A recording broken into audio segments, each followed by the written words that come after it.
Skupnost občin Slovenije že 7. zapored z nekaterimi občinami članicami organizira dan odprtih vrat v občinah. Občine povabijo svoje občanke in občane in medijsko javnost, da jih obiščejo in si ogledajo nekatere nove pridobitve, se informirajo o načrtih v lokalnem okolju in podajo svoje predloge k oblikovanju skupnega življenja v lokalni skupnosti. Tako se tudi letos občine priključujejo skupni akciji in organizirajo raznovrstne dogodke v svojih lokalnih okoljih, želijo opozoriti na številne dobre in uspešne projekte slovenskih občin in pokazati napredek, ki smo mu priča v letih od reforme lokalne samouprave v lokalnih okoljih. Tudi občina Slovenske Konjice se je v sklopu dneva odprtih vrat v občinah priključila akciji občin članic in skupnosti občin Slovenije. V sklopu dneva odprtih vrat v občinah je konjiška občina svoja vrata odprla v četrtek 15. februarja 2018 med 10. in 11. uro v sejni sobi. Spoštovani zbrani, lepo pozdravljeni na današnjem dnevu odprtih vrat, kot ga imenujemo, kajti kot članica skupnosti občin Slovenije tudi tokrat, tudi to leto se pridružujemo tej akciji z namenom, da bi nekako prikazali te dejavnosti, ki se odvijajo znotraj procesa na občini, tudi širše občankam in občanom, da se seznanijo s tem, kaj se dogaja, predvsem pa, da seveda povedo, tako kot rečemo, da mi z prve roke izvemo, kaj si ljudje pravzaprav še želijo, ker je izjemno nevarno, da živiš v enem predstavi, da ljudje dobijo ves kompletni servis, pravzaprav pa nimaš povratnega odziva. No in danes, kakor kaže, bomo v tem sestavu tudi ostali vsaj naslednje pol ure, mogoče se nam v naslednjem času še kdo pridruži. Tokrat smo dali osrednji poudarek dneva odprtih vrat ravno temu projektu Prostofer. V bistvu vi prisotni zelo dobro veste, o čem govorim, mogoče še poziv ali pa prošnja vsem tistim, ki bodo tale posnetek si pogledali, da občasno le zavrtijo tisto številko 080 10 10 in da se poslužijo tega projekta, ki smo ga začeli izvajati v začetku lanskega leta. Občina je tudi nabavila eno električno vozilo za ta namen, da ga prostovoljci uporabljajo na ta način, da vozijo, prevažajo tiste, ki prevoz potrebujejo. In ne samo tisti prevoz, najbolj pomemben pri vsem tem je ta občutek, da še imamo ljudi v naši sredi, ki so pripravljeni na osnovi prostovoljnega dela pomagati tistim, ki pomoč najbolj potrebujejo. In če smo ravno pri tem projektu Prostofer, trenutno, kolikor sem jaz seznanjen, imamo registriranih 12 voznikov prostovoljcev in ti so v lanskem letu skupno prevozili samo z električnim vozilom skoraj 3200 km, kar ni tako majhna številka.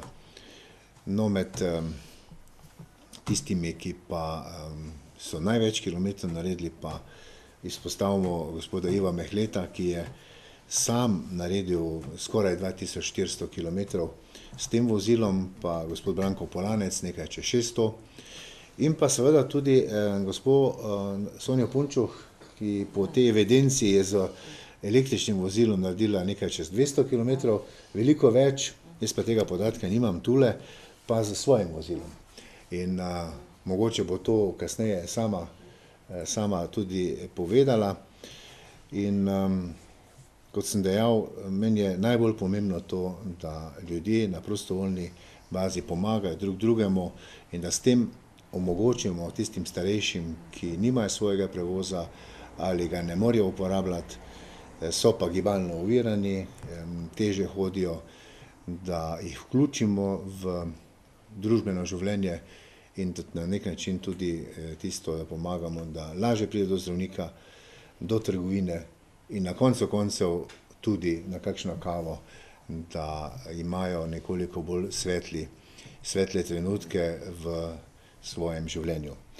Vsem prostovoljcem iskrena hvala in seveda eno takšno prošnjo vedno izrečem. Se priporočamo tudi za bodoče v imenu vseh tistih, ki bodo te vaše pomoči najbolj potrebni. No in da ne bi to prostovoljstvo izgledalo čisto prostovoljstvo denarnega plačila, seveda ni, smo vam pa namenili ene takšne drobne pozornosti v obliki ene knjige, ki je izdalo Združenje zgodovinskih mest, kjer so opisane lepote Slovenije tudi v drugačni obliki, kajti iz tradicije v sedanjost nas vodi pot v bodočnost. Če bi želel še kjer dodati, mogoče Sonja Punčo kot prva, pa potem ostali, izvolite, zato smo tukaj. Jaz bi v prvi vrsti pohvalila ta program. Res je enkratna zadeva za naše občane, prav tako pa tudi za nas prostovoljce. Jaz sem v letu 2016 se upokojila in vsak, ko se upokoji, začne razmišljati, kaj bo pa delal v pokoju. In jaz sem se odločila, da se bom posvetila predvsem prostovoljstvu in zato mi je v bistvu ta program pisan na kožo.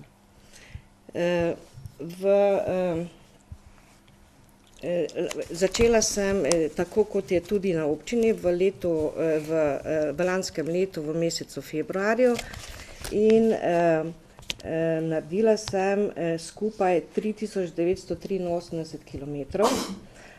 Od tega z električnim avtomobilom 242 km. V glavnem odločila sem se, da vozim tudi na daljše relacije, ker v bistvu električni avto je namenjen samo za občane Slonic in za območje občine Slonice. Jaz sem pa pripravljena voziti tudi na daljše relacije, tudi v bolnico Celje, Slovenj Gradec, v Maribor, tudi en prevoz sem imela v Valdoltro in pripravljena sem tudi voziti občane občine Zreče. Tako da sem za občane občine Zreče pa prevozila 766 km v lanskem letu. Povprečno sem na mesec naredila 7 voženj. V glavnem prevažam ženske, samo v 2 primerih se je zgodilo, da sta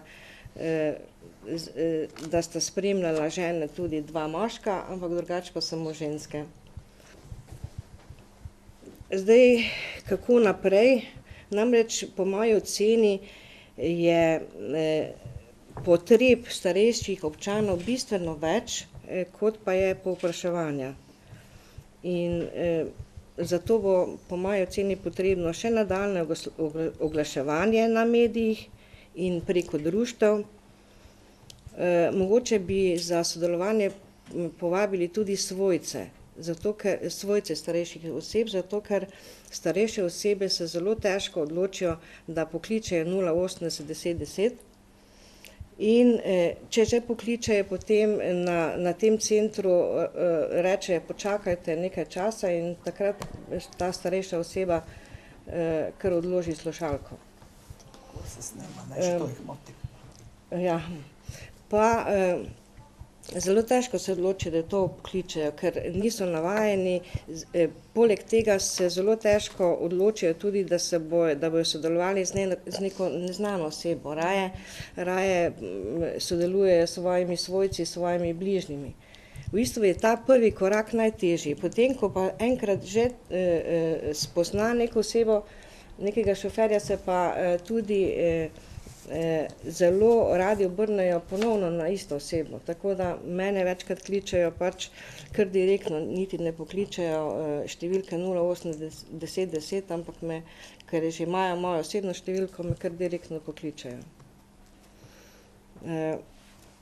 V glavnem, ta program v bistvu pomagam drugim, naredim pa tudi veliko za sebe, ker sem zadovoljna, da pomagam drugim. Potem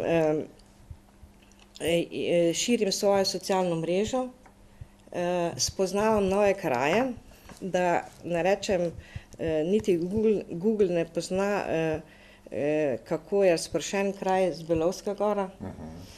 Tako da sem imela kar nekaj težav, ampak spoznala sem v bistvu veliko novih predelov naše občine.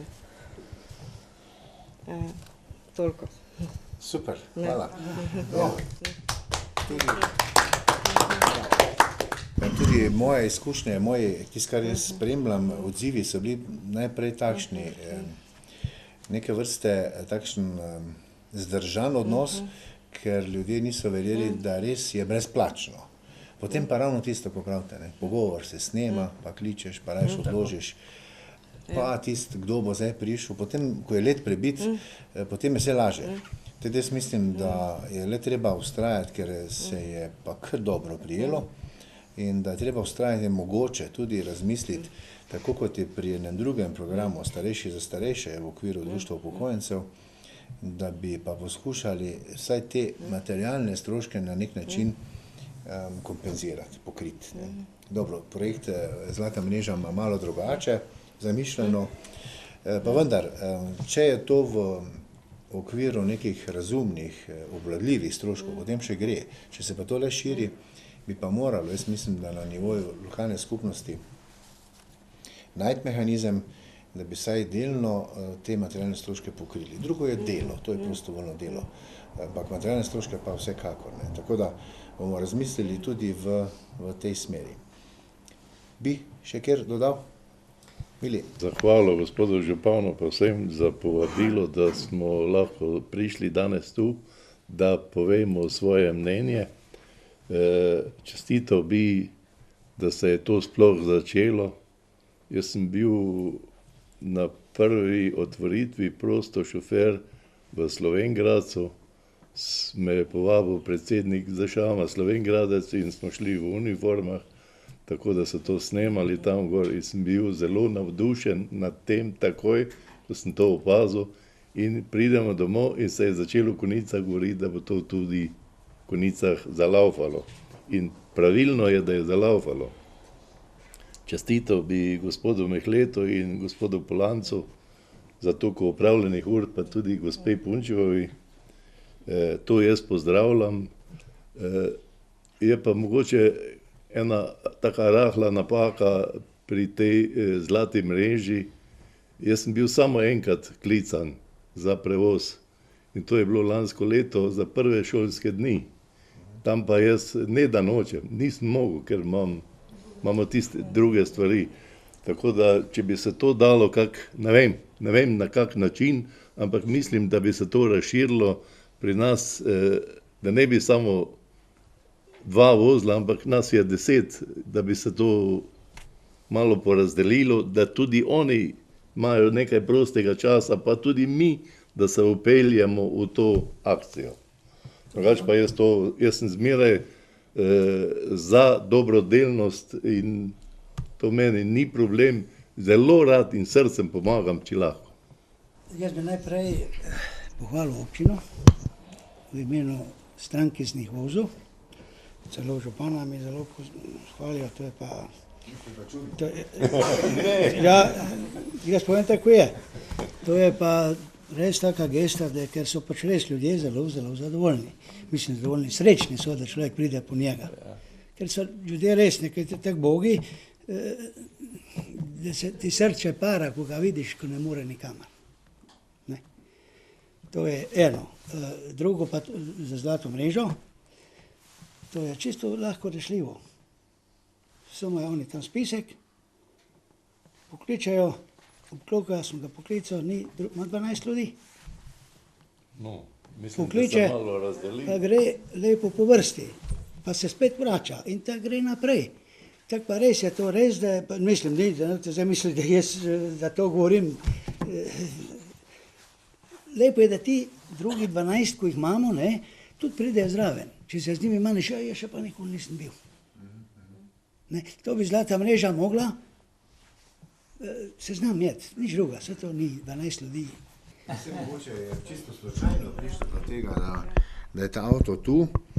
Namreč ko smo videli, da ta razvojna agencija Savinjske regije mora prodati avto iz finančnih razlogov, služi pa namenu promocije električnih vozil, in jaz sem ga ni dvakrat prej imel sposojenega čez vikend, da smo promovirali, in mi je bilo škoda, da je bil ta avto, ker v 2 letih točno pade cena na pol ali pa še več, in smo ga hitro vzeli, ker električni avtomobili so še relativno dragi. Ko ima pa avto, mislim, da je imel malo več kot 10-12 tisoč kilometrov, nekaj takega, pa 2 leti star, in je glih prava cena bila, tako da pa tudi vedeli smo, kam ga bomo dali. Ja, prav tako bi jaz vas vse skupaj lepo pozdravil, bi pa rad povedal glede glih teh zadev, ko smo se pogovarjali, da pač kliče ena iste. Ja, mislim, da to je en dejanski problem. Ti starejši ljudje se navežejo na tebe in izrecno prosijo za tebe, ne. Jaz imam te primere konkretno, kar če ne pridem, je zelo nekje narobe, vse ni prav, no. Prav imam mendenih 5-6 teh ljudi, ko jih redno vozim, in ko pride en drug, ja, vse v redu, ampak ni isto, ko pa da si prišel ti, ne. In to je tisti problem, in zdaj, kako se bo tu dal narediti, jaz ne vem, verjetno bo vse bo šlo, ampak bo pa malo težko, ne, ker to so ljudje nad 80 let predvsem, ne, ko jih voziš. In to jih postaneš dejansko njihov član. In oni nekako, jaz ne vem, se pač tu je določen problem, ne, pol je pa zelo tudi, bi pa mislim, mogoče malo na občino apeliral, če bi se tu dal malo spremeniti, ker ta avto je zelo vredu avto, ampak premalo kilometrov narediš, ne moreš, zdaj pozim, narediš maksimalno 70 kilometrov, to ni pa nič. Greš na Zbelovsko goro nazaj, jedva prideš do občine, jedva prideš nazaj, po letih narediš res okrog 100, ma tudi 100 nič ni.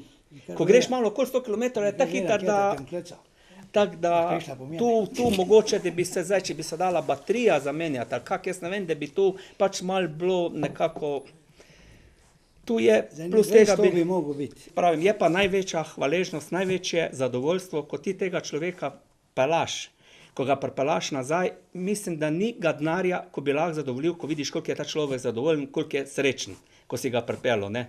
In hvala, pridite še, res je, tako je gospa rekla, ponujate celo denar, ne, lejte, to je brezplačno, pa tako naprej. Je pa res, da ti da od kakšne jajčke, kaj, to pa res, da dobiš to pa nikaj, ne, ampak tu pa, če ne vzameš, je pa narobe, no, tako da dobesedno, to je to, ne.